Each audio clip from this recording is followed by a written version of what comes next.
নমস্কার, সুভদ্রার রান্নাঘরে আমার সকল দর্শক বন্ধুকে জানাই স্বাগত। আমি শিউলি। আজকে আমি আবার একটা নতুন রেসিপি নিয়ে এসেছি, সেটা হচ্ছে ব্রেকফাস্টের। এই দেখো, এখানে হচ্ছে সুজি নিয়েছি, 1 কাপ সুজি, আর 1 কাপের থেকে কম একটু টক দই, এটা দিয়ে দিলাম।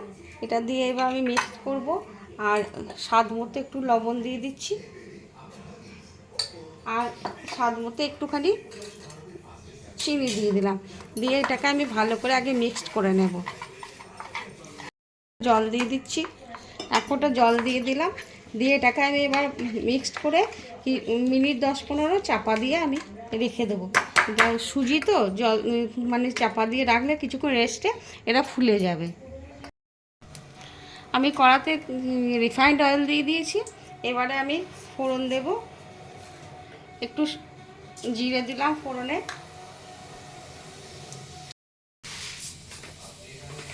কতগুলো কালো সর্ষে দিচ্ছি,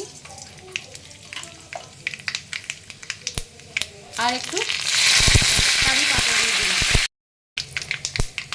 এবার ফোড়নটা খুব সুন্দর সুগন্ধ ছাড়তে শুরু করে দিয়েছে। আমি এখানে দেখো তোমাদের দেখিয়ে দিচ্ছি, আদা গ্রেট করা নিয়েছি, একদম ফাইন চপড করে নিয়েছি বিনস, আর এটা হচ্ছে ক্যাপসিকাম, এটা হচ্ছে ধনেপাতা, কাঁচা লঙ্কা, গাজর, এগুলোকে আমি খুব ফাইন করে চপড করেছি। তো এবার আমি এগুলোকে একে একে দিয়ে দেবো। প্রথমে আদাটা দিয়ে দিলাম, এবারে কাঁচা লঙ্কা দিয়ে দিচ্ছি, গাজর দিয়ে দিলাম, বিনসগুলো দিয়ে দিলাম, এবার একটু নেড়ে নেব, আর ক্যাপসিকাম আর ধনেপাতা সব একসাথে এবারে দিয়ে দিলাম। এগুলোকে আমি জাস্ট সতে করে নেব, হাই ফ্লেমে সতেটা করব। আমি একটু টমেটো কুচো দিয়ে দিলাম, দানাগুলো ফেলে দিয়ে দিয়েছি, আর জাস্ট 1 ফোঁটা লবণ দিয়ে দিলাম। আমি এবার গ্যাসটা অফ করে দিয়েছি, এটা আমার সতে করা হয়ে গেছে। এবার আমি এই মিশ্রণটা এই ভাজাটা এর মধ্যে দিয়ে দেব, আর এই সবজিগুলো ভাজাগুলো আমি সুজির মধ্যে দিয়ে দিলাম। যে সুজিটা ব্যাটারটা গুলে রেখেছিলাম তার মধ্যে দিয়ে দিয়েছি। এবার এটাকে আমি মিক্সড করে নেব। এবার একটা আমি খুব সুন্দর করে মিক্সড করে কিছুক্ষণ রেখে দেব, তারপর আবার আমি কি করছি তোমাদের দেখাবো। এবার আমি সুজির ব্যাটারটার মধ্যে সামান্য একটু ইনো দিয়ে দিচ্ছি। ইনোটা দিয়ে আমি একটু ভালো করে গুলে নেব। একটু জল দিয়ে দিচ্ছি ইনোর উপরে অ্যাক্টিভেট করার জন্য ইনোটাকে।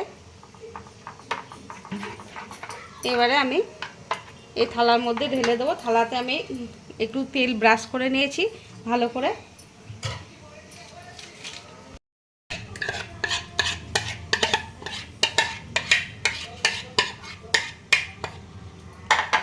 এবার আমি একটু থালাটা ট্যাপ করে দেব। আমি এদিকে কড়াতে জল বসিয়ে দিয়েছি, জলটা ফুটতে শুরু করে দিয়েছে। এবার আমি এর মধ্যে চাপিয়ে দিলাম, দিয়ে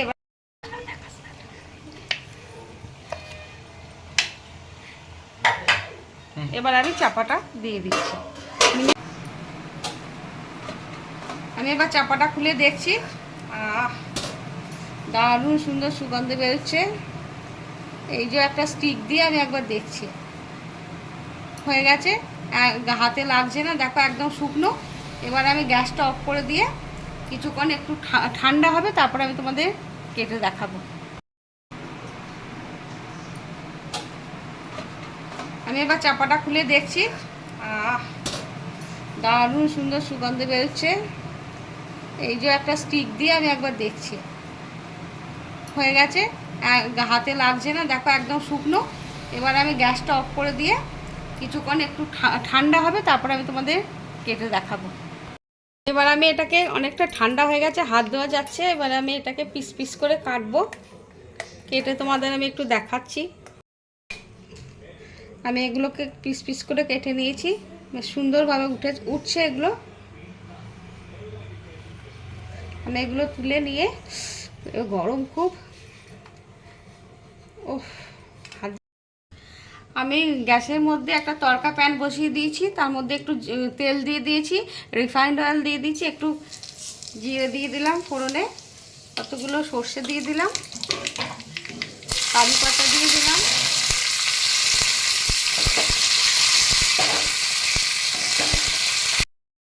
এবার আমি একটু জল দিয়ে দিচ্ছি।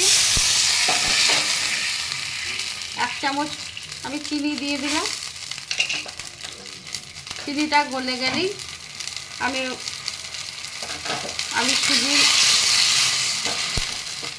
টিফিনটার মধ্যে ঢেলে দেব। এবার হয়ে গেছে, আমি গ্যাসটা অফ করে দিলাম। এবারে মধ্যে ঢেলে দিলাম।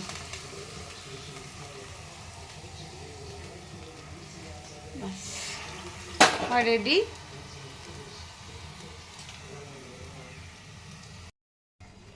আর রেডি এবং সার্ভ করে দিয়েছি।